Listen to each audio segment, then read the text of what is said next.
po sa inyong lahat mga kapalalisayan. Usapan natin itong mga kahihiyan ng mga DDS ngayon ha. Unang-una na ha. Unang-una na. Etong si Mike Defensor, grabe nagkalat ang tarpaulin. Ang tindi ha. Ang layo-layo pa ng 2028 pero yung tarpaulin niya nagkalat na dyan sa Quezon City. Balak pala tumakbong mayor nito. Kaya pala nag-iingay ngayon ha. Kaya pala panay ang ingay ngayon, panay papapansin sa social media kasi nagbabalak pala mag-mayor. Ha, katandem niya pa si Aiko Melendez na isa ring DDS. Nako, kaya mga taga Quezon City ha. Isip-isip kayo kung iboboto niyo itong mga to ha. Nako, gusto niyo masira buhay ko, iboto niyo yan. Kaya pala malingay si Mike Defensor no? Kasi gagawa nga na pala may plano palang politika. Ito, tumakbong mayor dyan sa Quezon City. Pero syempre, matatalino ang ating mga kababayan dyan sa Quezon City. Alam nila kung ano makakabuti sa lugar nila. At alam nila kung ano yung makakasama. Kaya sa mga taga Quezon City ha, isip-isip. Huwag magpapabudol dito kay Mike Defensor kasi alam nyo naman, maingay ito. Number 1 maingay. At eto pa ha, isa pang DDS na talagang bitter na bitter ngayon kay Ann Cortez. Etong si Alan Troy ha. Ito, binabalat-banatan niya si Ann Cortez. Kaya sure may ganyan, may mga post daw si Ann Cortez ng mga nakabikini. May concert daw si Ann Cortez dati na wala raw underwear, binabalat-banatan niya. Pero siya, akala mo naman walang post ang nakabikini. Gaya na nakikita niyo sa picture, di ba? At least si Ann Cortez, di ba? Maganda. Di ba? Totoong babae, ito. Di ba? Pasintabi sa mga LGBTQ ha. Wala akong inaano sa iyan. Dito lang tayo kay Alan Troy ha. Di ba? Tingnan nyo naman dyan, di ba? Kahit lasing ka, hindi mo papatulan dyan eh. Kahit may problema ka sa buhay, hindi mo papatulan dyan ganyang itsura eh. Tapos ang lakas ng loob bumanat kay Ann Cortez kasi syempre nga naman. Di ba? Syempre, pinagtatanggol nila yung isang DDS na congressman na pinagtatawanan ngayon ng mga Pilipino. Normal lang yan. Kaya syempre, kapag DDS ka, dapat automatic talaga, dapat panindigan mong taka ka. Pag DDS ka, dapat paninindigan mong bobo ka. Ayan, ginagawa niya ni Alan Troy. Ang lakas makabatikos kay Ann Cortez, akala mo naman talaga. Siya, ha? Akala mo naman siya, wala rin ganyang mga post. Meron rin naman pala. At eto pa ha, eto pa mga ka-BBM, kahapon, si Pangulong Bongbong Marcos nagtalumpati na doon sa United Nations, doon sa New York. At syempre, gaya ng inaasahan, straight English. Talagang walang ang tawag nito, pabulol-bulol. Talagang dire-diretso yung English niya. Punto por punto, talagang yung English niya naiintindihan ng mga nanonood doon. Dahil diyan, pinalakpakan siya ng mga Pilipino kasi yung presidente natin magaling mag-English. 'Di ba? Yung presidente natin hinahangaan ng ibang bansa.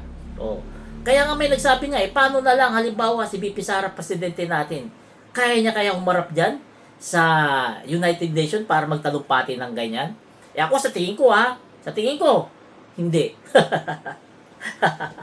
Hindi niya kaya humarap dyan. Para sa akin kasi syempre, nakita naman natin yung English ni Sara, di ba? Parang pang grade 1. Kita naman natin pag nagsalita siya ng English, paputol-putol.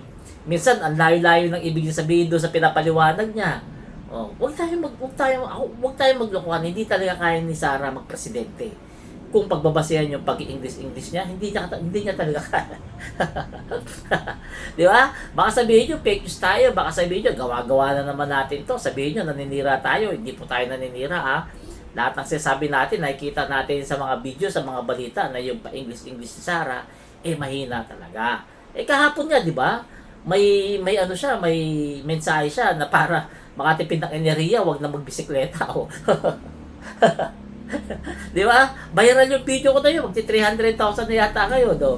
Saan ka naman kasi nakita? Bisikleta, hindi naman ginagamitan ng gasolina yan. Diyan nakalaki yung paraan para makatipid ng ating mga kababayan. Tapos, pagbabawala pa magbisikleta, ganyan ba? Tapos, binabasa niya na lang yung script niya, pahinto-hinto pa, kumbaga, pa-loading-loading pa. Halatang may script na nga, binabasa pa, pahina-hina pa magbasa. Ito dapat, si VP Sara, pag babatukan niya yung gumagawa ng script niya, pinapahiya siya eh. Diba? At ito pa matinding balita ha. Ito pa. Yung outfit kahapon ni PBBM. Yung nandun siya sa New York, yung pagbaba niya ng aeroplano. Pinagtatawanan ng mga DDS. Kasi nga, sasabi, baduy daw. Sasabi nila, hindi daw dapat ganun ang outfit pag nasa Amerika. Di ba? Palibasa kasi itong mga to, hindi pa to nakapunta ng ibang bansa. Ha? Hindi pa nakapunta.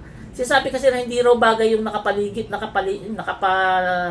nakapalibot sa leeg ni PBBM sa outfit niya. Yun ang binabati ko sa mga DDS. Palibasa kasi itong mga to hanggang napupuntahan lang Divisoria. Hindi pa nakapunta ng ibang bansa. Hindi ba nila alam malamig doon sa ibang bansa? Kaya nga yung mga DDS na mga tanga na nagpuprotesta, mga nagrarally, di ba? Naka-popper coat, yung nakapanlamig na jacket. Kasi nga malamig dyan, lalo na rin dyan sa Amerika, malapit dyan sa Canada, nag-i-snow din dyan, kaya malamig dyan sa New York. O, hindi yan gaya rito sa atin. Dito, kapag nagganon-ganon kayo, nagpaikot ka ng tela sa leeg mo, mukha ka talaga tanga. sa init ba naman dito sa atin, di ba? Pero doon sa Amerika, hindi mo naiisipin kung maganda yung forma mo, hindi mo naisipin kung maayos yung kasuotan mo, di ba? Hindi mo naisipin yun kasi nga malamig. Naranasan ko yun doon sa China, wala ka nang isipin forma-forma. Basta ang mahalaga, wag ka lang lamigin. Kahit ano pang suot mo. Di ba? Ganun yan. Palibasa, ito, Buha Paticos, hanggang Divisoria lang, hanggang Luneta lang. O kaya, hindi mo masisi. Di ba? Kasi hindi kaya mag-travel. Kaya hindi nila naranasan yung ganyang mga klaseng matitinding lamig na halos hindi kaya ng katawan ng tao.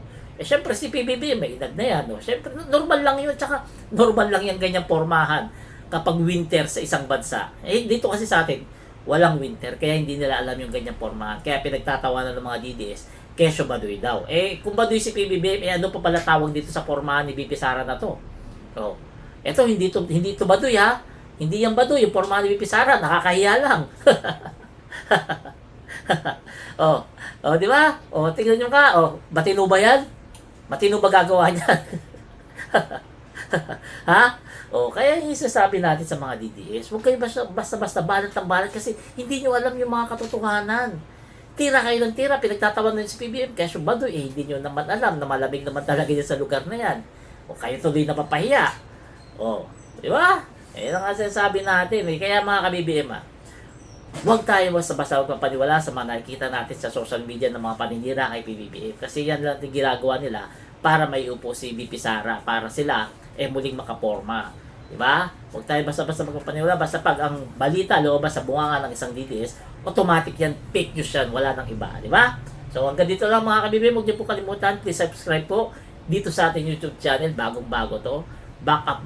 Backup vlog natin to para just in case, di ba? Meron pa rin tayong vlog. So huwag niyo po kalimutan, please subscribe po at pa-comment po ang inyong saloobin dyan sa comment section para ating pag-usapan. So hanggang dito na lang.